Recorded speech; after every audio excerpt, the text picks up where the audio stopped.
ମା ଆଇ କ'ଣ ତୋତେ ପଖାଳ ଖାଇକି ଜନ୍ମ କରିଥିଲା ନା? ତୁ ସବୁବେଳେ କ'ଣ ପଖାଳ ଖାଉଛୁ?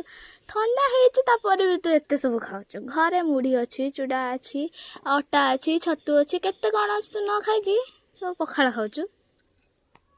ପଖାଳ ମୋର ଫେଭରେଟ୍। ପଖାଳ ନ ଖାଇଲେ ମୁଁ ରହିପାରେନି, ଜାଣିଛୁ ନା। ପଖାଳ ହେଉଛି ମୋ ଜୀବନ।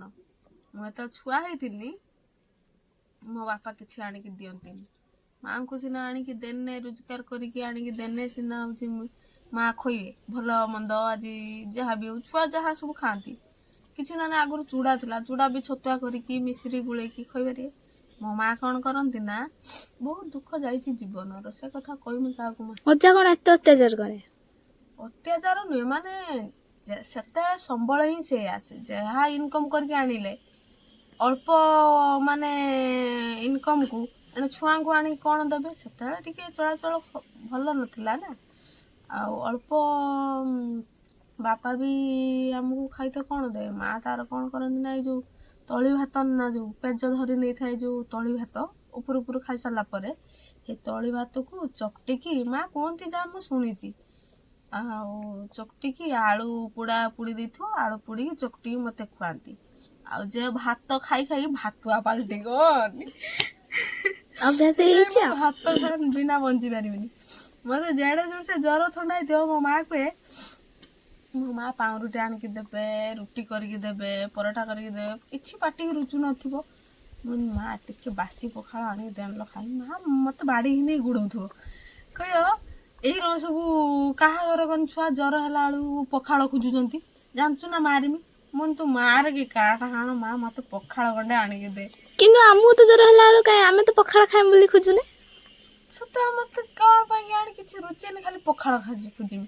ଆଉ ସତ କଥା ତୁ ବିଶ୍ୱାସ କରିବୁନି, ତ ଆଇକି ବେଳେକି ଯାଇ ପଚାରିବୁ, ମା ନା ଆଇ ତ ଝିଅକୁ ଯେଉଁ ଜ୍ୱର ହୁଏ ମୋ ମାଆକୁ କ'ଣ ଖାଇନେ ତାର ଛାଡ଼ିଯାଏ। ସେ କହିବ ଦେଖିବୁ ବାସି ପଖାଳ ଖାଇନେ ତାର ଛାଡ଼ିଯିବ।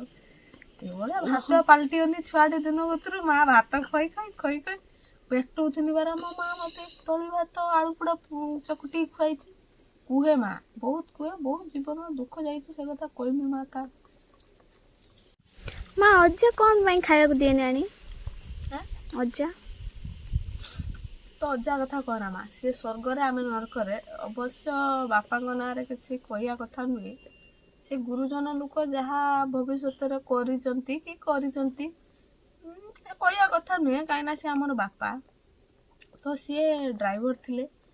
ସିଏ ହେଉଛି ଯାଆନ୍ତି 8 ଦିନ 10 ଦିନ ଟ୍ରକ୍ ନେଇକି ପଳେଇ ଯାଆନ୍ତି ଓଡ଼ିଶା ବାହାରକୁ। ସିଆଡ଼େ ରୁହନ୍ତି ଯେତେବେଳେ ଛୁଆ ଘରେ ମଲେ, ଛୁଆ ପିଲା ସ୍ତ୍ରୀ ଘରେ ମଲେ କି ଗଲେ, ସେ କିଛି ବୁଝନ୍ତିନି। କାହିଁକିନା ମଦ ଟିକେ ପିଅନ୍ତି, ନିଶାଳିଆ ଲୋକ ଥିଲେ। ମଦ ପିଇକି ହେଇ ଏଠି ଗଡ଼ିଲେ ସେଠି ଗଡ଼ିଲେ। ମଦ ପିଉଥିବା ଲୋକମାନଙ୍କର ଜାଣିନାହାନ୍ତି ନା କ'ଣ। ବୁଢ଼ା ହେଲା ପର୍ଯ୍ୟନ୍ତ ପିଉଥିଲା ନା ବୁଢ଼ା ହେଲା ପରେ ଛାଡ଼ିଦେଲା? ବୁଢ଼ା ହେଲା ପରେ ବାପା ଆଉ ପିଅନ୍ତିନି। ସେଇ ଯାହା ଟୁକା ବେଳରେ ତାଙ୍କର ପିଅନ୍ତି। ଯେତେବେଳେ ଟିକେ ବଦମାସିଆ ରଙ୍ଗ ଥିଲେ, ହେ ଛୁଆ ପିଲା ସ୍ତ୍ରୀ କିଛି ମାନେ ଖାଇଲେ କି ନ ଖାଇଲେ ସେଗୁଡ଼ା ଶୁଣନ୍ତିନି କି ବୁଝନ୍ତିନି। ଆଉ ଯେତେବେଳେ ବି ଆସିବେ ସବୁ ପ୍ରକାର ଘିନି ଆସିବେ, ଆଉ ଯେତେବେଳେ ନ ଆନେ ନାହିଁ। ଏମିତିକା ଆଉ ମା ଆଉ କ'ଣ କେଉଁଠୁ ଆଣିକି ଦେବେ? ମା ବହୁତ ଦୁଃଖ କଷ୍ଟ କରିକି ଆମକୁ ବଡ଼ କରିଛନ୍ତି। ଏବେ କିନ୍ତୁ ମାମୁଙ୍କର ସେ କଷ୍ଟ ନାହିଁ, ଭାଇ ଚାକିରି କରିଛି ଆଉ ଭଉଣୀର କ'ଣ? ନା ଏବେ ତ ଆଉ କିଛି କଷ୍ଟ ନାହିଁ। ଏବେ ସବୁ ଆମର ସବୁ ସୁଧୁରି ଗଲାଣି। ଏବେ ସବୁ ବହୁତ ଚଳାଚଳ ଭଲ ହେଲାଣି। ଆଗରୁ ବହୁତ ଦୁଃଖ ଯେଉଁ ଥିଲା, ଭଗବାନ ଆମର ସେ ଦୁଃଖ ନେଇଯାଇଛନ୍ତି। କାହିଁକି ମିଛ କହିମି, ଆମର ଯେଉଁ ସେ ଦୁଃଖ କଷ୍ଟ ଯାଇଛି, ସେ କଥା ବର୍ଣ୍ଣନା କରିକି କହିନେ ବି ଗୋଟେ ପୁରାଣ ସରିଯିବ ପଛେ ଆମ ଦୁଃଖ କଥା ସରିବନି।